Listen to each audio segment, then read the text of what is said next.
Hola, bienvenidos a la clase de prótesis total 2, correspondiente al diagnóstico en prótesis total. El diagnóstico en prótesis total no solo involucra el análisis de las características de la cavidad bucal y dentura, sino también tener en cuenta que las dentaduras llegan a resolver el problema del edenturismo completo de los pacientes totalmente desdentados, que por lo general son pacientes de edad avanzada, son pacientes de la tercera edad. Y ahí tenemos una realidad frente a esto, es que la población mundial está envejeciendo rápidamente. Y entre 2015 y 2050, la proporción de la población mundial con más de 60 años de edad pasará de 900 millones hasta 2.000 millones de personas, lo que representa un aumento de un 12 a un 22% de la población en general. Francia, país desarrollado, dispuso de casi 150 años para adaptarse a este incremento del 10 al 20% en la proporción de la población mayor a 60 años, mientras que países como Brasil, China o India deberán hacerlo solamente un poco más de 20 años. Esto implica una serie de problemas de salud pública que van a definir claramente la calidad de salud de las personas envejecientes o de los adultos mayores y las necesidades de atención, entre ellas las necesidades de atención dental. Los principales problemas de salud que afectan a las personas de edad son las enfermedades no transmisibles, las enfermedades degenerativas como las cardiopatías, los accidentes cerebrovasculares y neumopatías crónicas. Aunque algunas variaciones que se observan en la salud de las personas mayores reflejan su herencia genética, la mayor parte se debe a su entorno físico y social, puesto que, además, este entorno determina sus posibilidades de desarrollarse y sus hábitos de salud. Todos los individuos, entonces, vamos a estar afectados o predispuestos a las consecuencias del ambiente en el que vivimos. Una persona que tenga los bienes y los recursos para adquirir salud, para adquirir una educación adecuada, para alimentarse correctamente, pues va a tener menos probabilidades de estar enfermo. Un paciente, en cambio, pobre, es probable que tenga enfermedades degenerativas muchísimo más severas. Bien lo establece la OMS, donde en este esquema que vemos en pantalla nos muestra qué influye en la salud de las personas de edad. Y va a estar compuesto de dos grupos de factores, factores individuales y factores ambientales, que van a hacer que la calidad de vida del adulto mayor sea mayor o menor. El comportamiento, los cambios relacionados a la edad, la genética y las enfermedades degenerativas o no transmisibles que éste padezca van a determinar claramente en qué es la calidad de salud del mismo, pero va a estar directamente relacionado en factores ambientales como vivienda, dispositivos de asistencia, las instalaciones sociales y el transporte, es decir, a qué recursos tiene acceso este individuo, a mayor apoyo social, apoyo del Estado, apoyo de la sociedad, a que este individuo se desarrolle plenamente, pues vamos a tener un individuo con un mejor estado de salud, independientemente de los factores individuales que éste tenga. El doctor Pedro César, argentino, en 1958, define la prostodoncia total como la reintegración psicosomática de los pacientes afectados por la dentación total. Utiliza el concepto, muy adelantado a su época, de reintegración psicosomática, porque el edentulismo no es una condición, ¿no?, que solamente tiene que ver con la pérdida de órganos, sino también que altera un grupo de funciones como la masticación, la deglución, la fonética y la estética facial. El edentulismo como enfermedad genera muchas consecuencias. La ausencia total o parcial de los dientes va a traer consecuencias anatómicas, fisiológicas y psicológicas, independientemente de la etiología, que sea ya congénita o adquirida. La adquirida va a estar derivada de la pérdida de los elementos dentarios por enfermedad periodontal, caries o algún tipo de traumatismo. En ese sentido, hay que entender claro que la pérdida de los dientes afecta las funciones del sistema estomatognático, definiendo el sistema estomatognático como aquel que está compuesto por los órganos dentarios, ambos maxilares, los músculos de la masticación y la articulación temporomandibular, que están encargados de la masticación, la deglución, la fonética y la respiración. Anatómicamente vamos a observar, como se puede ver en la imagen que se ve en pantalla, a la derecha y a la izquierda, un individuo que tiene las consecuencias anatómicas del redentulismo, que consiste en un aumento del ángulo nasolabial. Hay pérdida de la dimensión vertical del tercio inferior de la cara.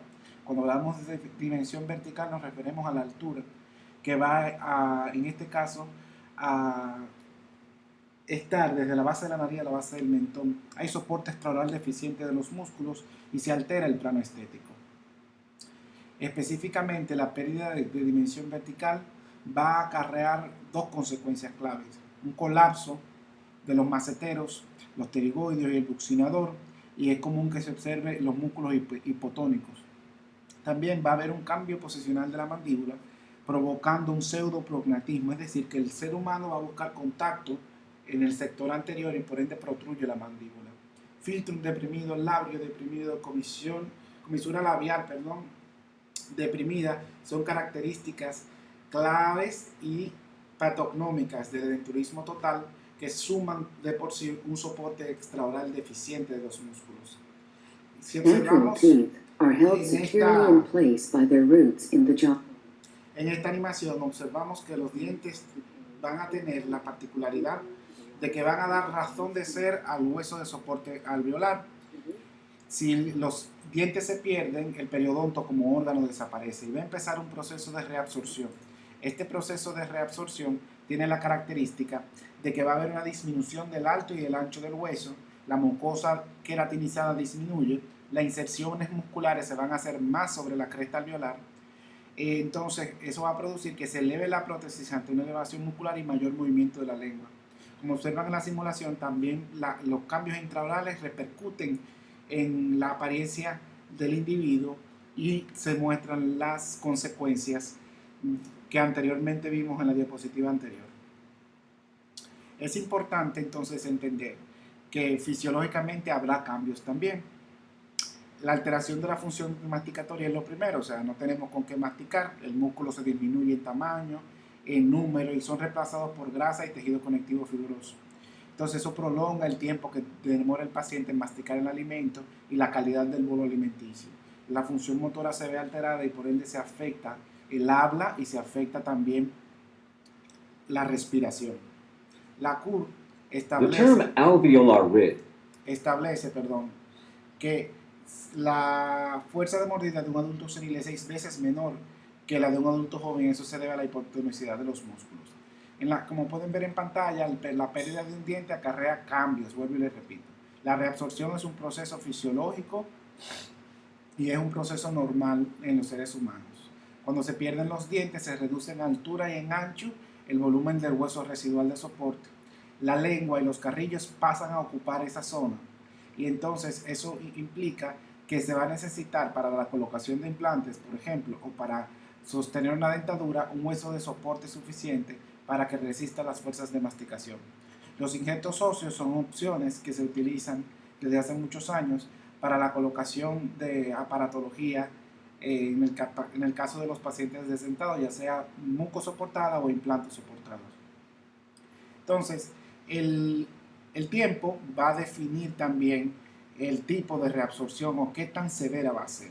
A mayor tiempo, sin función y sin ningún estímulo, pues la reabsorción va a ser mucho mayor. Entonces, es clave que el paciente, cuando pierda los dientes, sea rehabilitado para ralentizar el proceso de reabsorción. Entonces, la colocación de una dentadura mucosoportada o de una dentadura sobre implantes va a causar un estímulo y ese estímulo va a permitir entonces que el hueso no se reabsorba de una manera tan marcada. Intraoralmente vamos a ver también cambios en la mucosa oral, donde el epitelio se adelgaza y se disminuye el espesor de la queratinización del paladar, aumenta en carrillos y labios la queratinización. En zonas sin queratosis el epitelio se adelgaza, se hace más vulnerable a traumas y puede ser dañado por alimentos duros. Hay disminución progresiva de la sensibilidad térmica, porque se afectan las terminaciones nerviosas que inervan la mucosa. Hay cambios, estos cambios se pueden ver acelerados por diferentes factores, como el consumo de tabaco y algunas enfermedades sistémicas. Entonces, el diagnóstico es clave para la correcta confección de una prótesis total. En ese sentido, el diagnóstico se divide en tres grandes partes. La primera es la historia clínica y anamnesis, en segundo lugar la historia dental y en tercero una evaluación radiográfica y patológica. En la historia clínica y anamnesis vamos a analizar la condición sistémica del paciente y analizar los efectos adversos de las enfermedades sistémicas. En otro aspecto, que es la historia dental, allí haremos un examen extra e extraoral analizando la cara y los cambios externos de la misma y también los cambios anatómicos y fisiológicos dentro de la cavidad bucal. Por último, se realiza una evaluación radiográfica y patológica en caso de que encontremos alguna anomalía, donde se evalúa con una radiografía panorámica o cruzal y periapical en ese mismo orden cualquier anomalía que se encuentre, como un resto radicular, por ejemplo, o un diente incluido. Y en caso de detectar alguna patología, pues se procede a hacer biopsia exfoliativa o tomografía CBCT. El diagnóstico debe de ser minucioso y sistemático, partiendo de una historia clínica y una exploración visual y de contacto, realizando modelos de estudio correctos y analizando los estudios imagenológicos. En primera etapa vamos a analizar la parte que tiene que ver con la historia clínica y la anamnesis. La anamnesis incluye los datos personales del paciente, sexo, edad, ocupación y dirección, que son datos de filiación, también se les llama. Los antecedentes patológicos, que incluyen las enfermedades que padeció o padece actualmente, el estado de salud general, que lo expresa el paciente, y los medicamentos que toma, especialmente si son diuréticos, betabloqueadores, bifosfonato o cualquier otro tipo de medicamento o sustancia que consuma, debe de analizarse si tiene efectos directos en la salud sistémica del paciente y si tiene alguna manifestación bucal, el consumo de los mismos, en especial medicamentos que produzcan anemia, que estén asociados al tratamiento de la diabetes o medicamentos que puedan afectar el balance hormonal. Duarte y Corona en 2017 publicaron una investigación denominada Factores locales y su relación a las lesiones bucales en ancianos portadores de prótesis total. Y nos decían que va a aparecer con mayor frecuencia lesiones bucales en pacientes que tienen diabetes mellitus, anemias, hipertensión arterial, alteraciones renales, asma bronquial o hipoparatiroidismo. En la historia dental vamos a tener en cuenta estos aspectos que vamos a ver a continuación. En la historia dental es importante que a través del interrogatorio determinemos una anamnesis inmediata de la condición bucal. Al examen extraoral debe de analizarse la cara, el perfil, la plenitud facial y la altura. También evaluar las articulaciones temporomandibulares para detectar si hay algún tipo de chasquido, crepitación o una trayectoria de cierre y apertura alterada.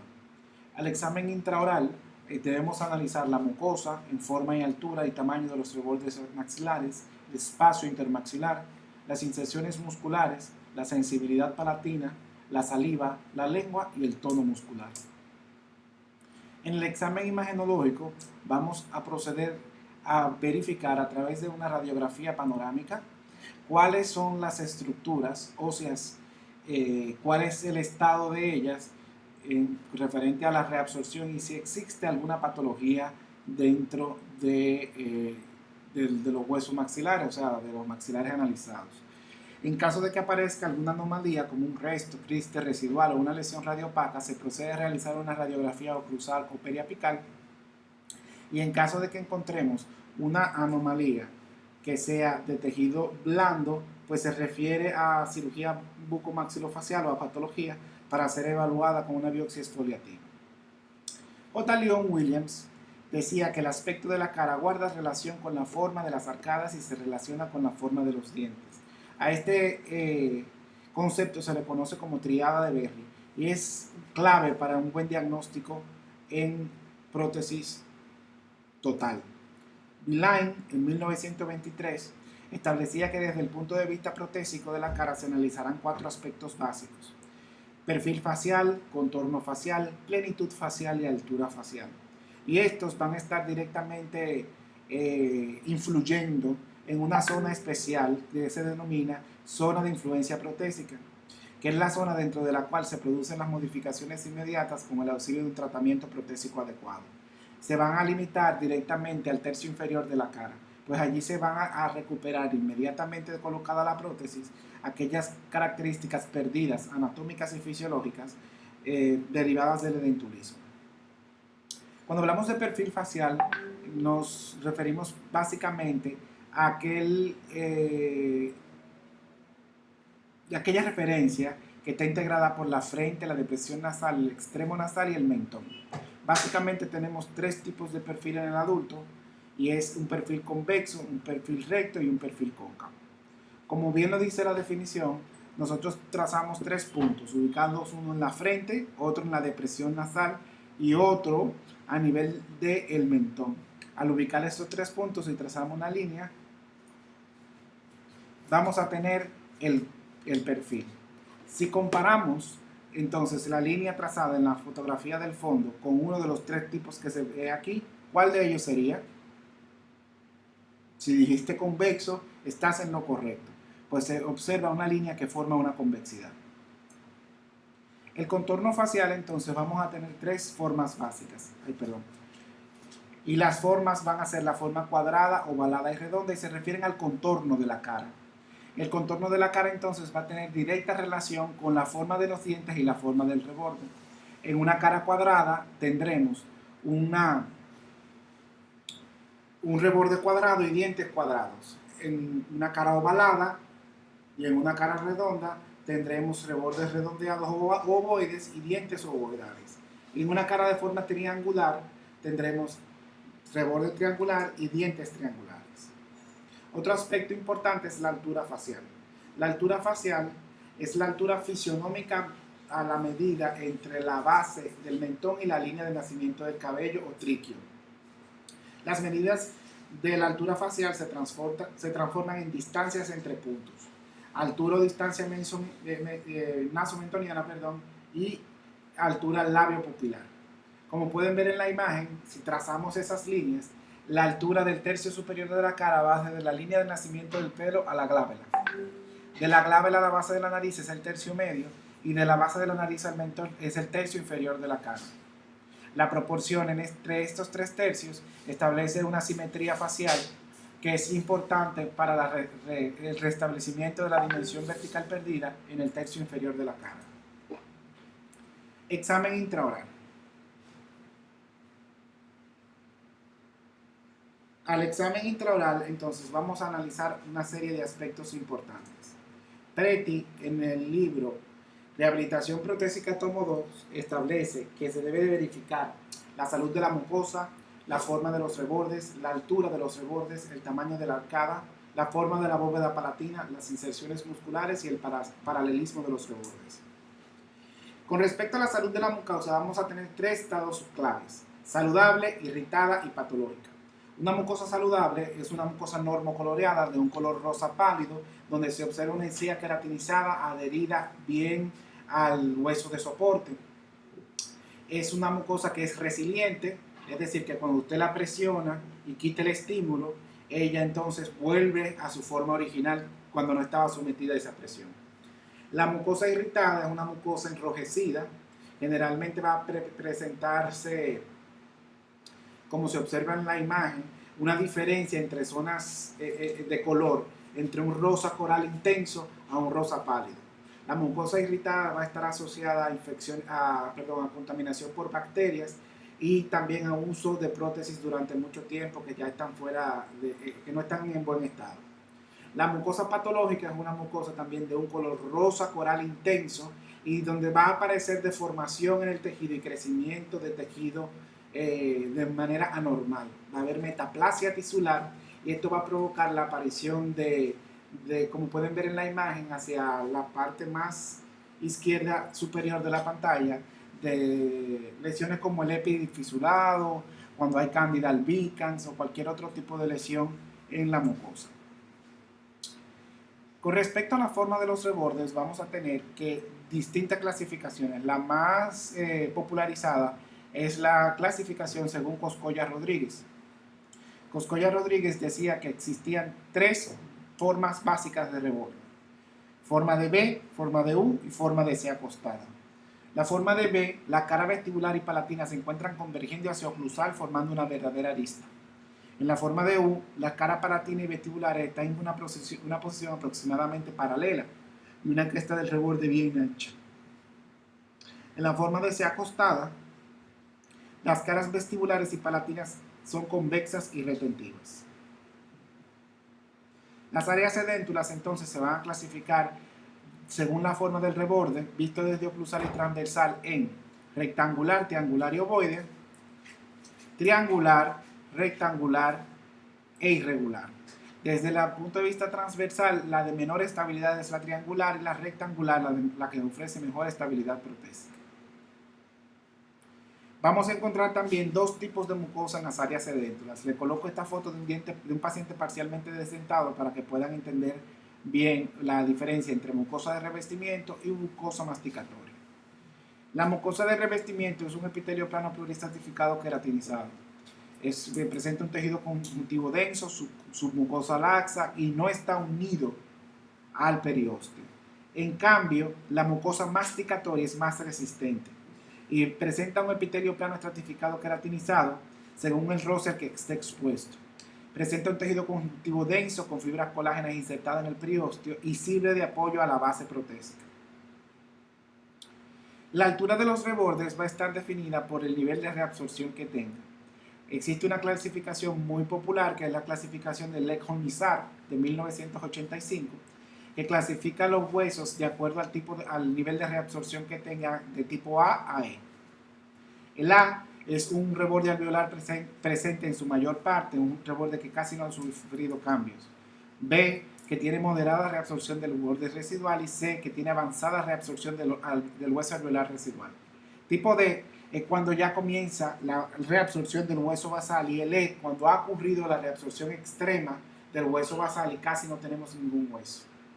También la clasificación de Lecholm-Izard clasifica la densidad del hueso en 4 tipos. De tipo 1, 2, 3 y 4, siendo el 4 el más esponjoso, trabeculado, y el tipo 1 es el más compacto, menos trabeculado. Desde el punto de vista protésica, la reabsorción va a ser de 3 formas: moderada, escasa o abundante. Entonces, aquí se observan imágenes de distintos maxilares desdentados. Ahora les pido por favor que pongan el video en pausa y que clasifiquen estos rebordes residuales de acuerdo a lo que hemos visto. Clasifiquen la salud de la mucosa, clasifiquen la altura, forma y altura de los rebordes residuales, tanto desde el punto de vista oclusal como transversal. Tómense 5 minutos para este ejercicio y lo discutiremos en nuestro próximo encuentro presencial. Continuamos. Es importante entender que existen distintos factores que van a afectar la morfología ósea. El biotipo del paciente es clave, es decir, la forma de sus huesos y su forma de ser va a definir claramente si vamos a tener mayor o menor cantidad de hueso de soporte. La etiología del edentulismo es muy frecuente ver en pacientes que han perdido los dientes por enfermedad periodontal, que tengan mayor nivel de reabsorción. Los rebordes irregulares generalmente se asocian a traumatismos y vamos a tener rebordes relativamente voluminosos en caso de pérdida de dientes por caries, pero sin infección a nivel periodontal, es decir, sin infección endodóntica o periapical. La antigüedad quirúrgica de las extracciones es un factor muy importante. A mayor tiempo de haberse hecho las extracciones se espera mayor reabsorción. Igual también la técnica quirúrgica aplicada, si usamos técnicas quirúrgicas aplicadas de una manera arbitraria, que no sean preservando el reborde residual, pues vamos a tener mayor reabsorción. El tiempo de uso del aparato protésico también define un paciente que tenga mayor tiempo utilizando dentaduras, se espera que tenga una reabsorción mayor a que uno que nunca ha usado dentaduras y las extracciones son recientes. Y también la presencia de hábitos parafuncionales puede definir si va a haber mayor o menor reabsorción. En los pacientes, por ejemplo, que tienen mucho estímulo, se observan patrones de reabsorción distintos a donde no hay mucho estímulo, como el caso de pacientes con una debilidad muscular. El tamaño de la arcada entonces va a ser pequeño, mediano o grande, siendo el grande el de mejor retención y estabilidad, el mediano y el pequeño. Esto se va a medir utilizando la referencia, la distancia que exista de tu velocidad a tu velocidad en superior, y en inferior, la distancia que existe entre papila retromolar y papila retromolar y la otra. Otra manera de saberlo también es comparándolo con el tamaño estándar de la cubeta de impresión. La bóveda palatina entonces se va a clasificar en 3 grupos. Clase 1, una bóveda plana, poco profunda. Clase 2, una bóveda cóncava, con una profundidad media. Y clase 3 en forma de V, cuando tenemos una bóveda palatina estrecha y muy profunda. La ideal en este caso es la clase 2. Las inserciones musculares van a estar marcadas por la aparición de los frenillos, que se definen como repliegues membranosos que limitan los movimientos de un órgano, ya sea el labio, la lengua o los músculos. Básicamente vamos a tener en los maxilares frenillos labiales, linguales y laterales. El frenillo labial se ubica en la porción media y alineada con la papila incisiva que limita el movimiento del labio superior. El frenillo lingual se ubica por encima de la apófisis geri y limita el movimiento de la lengua. Y los laterales, entonces, no siempre son simétricos, son de menor tamaño y potencia y cumplen la misma función referente a los músculos. La clasificación de los mismos se va a describir con respecto a la cresta del reborde, en este caso. Si el frenillo se inserta en la cima de la cresta del reborde, va a ser de inserción alta, media, si está a nivel de la encía adherida y la encía libre, o la mucosa libre, y baja cuando está al nivel del fondo del surco. Lo mismo en inferior, alta cuando está en la cima de la cresta del reborde, media cuando está entre la cresta del reborde y el fondo del surco, y baja cuando está al nivel del fondo del surco. El paralelismo de los rebordes se refiere a que si los rebordes no son paralelos, la dentadura tiende a deslizarse de su soporte al aplicársele fuerzas oclusales. Y vamos a tener entonces 3 tipos de alineación o paralelismo de los rebordes residuales. Tenemos cuando ambos rebordes son paralelos al plano oclusal, cuando el reborde mandibular es divergente al plano oclusal en sentido anterior, y cuando ambos rebordes maxilar y mandibular son divergentes en el plano oclusal en el sentido anterior.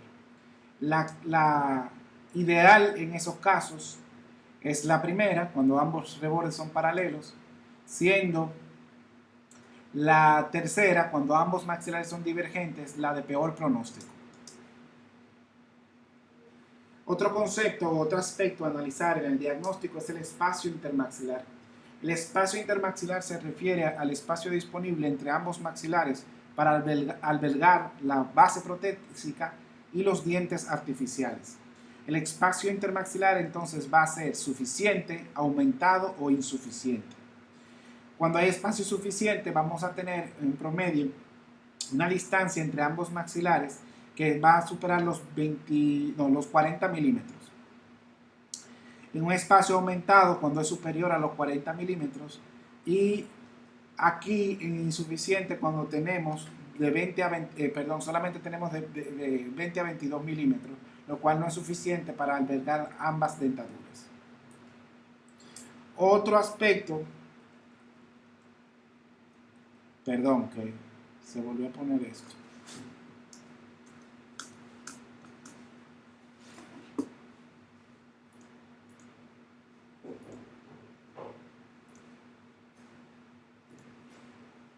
Ahora sí, continuamos. Otro aspecto es aquel que está relacionado con las náuseas y el denominado sensibilidad palatina. La sensibilidad palatina se relaciona con el reflejo de náuseas y se determina con la palpación del paladar blando. Vamos a tener una clase 1 o normal, una clase 2 subnormal, es decir, el que es hiposensible, que tú lo tocas y no se le activa el reflejo de la náusea, y el supernormal, que es aquel paciente que es hipersensible. Eso se determina llevando el espejo a la boca o con el dedo y tocando la zona del paladar blando para provocar el reflejo de náuseas. Saliva. La saliva es clave para la retención de las dentaduras y la cantidad y calidad de saliva va a definir de una manera radical el éxito de un tratamiento protésico.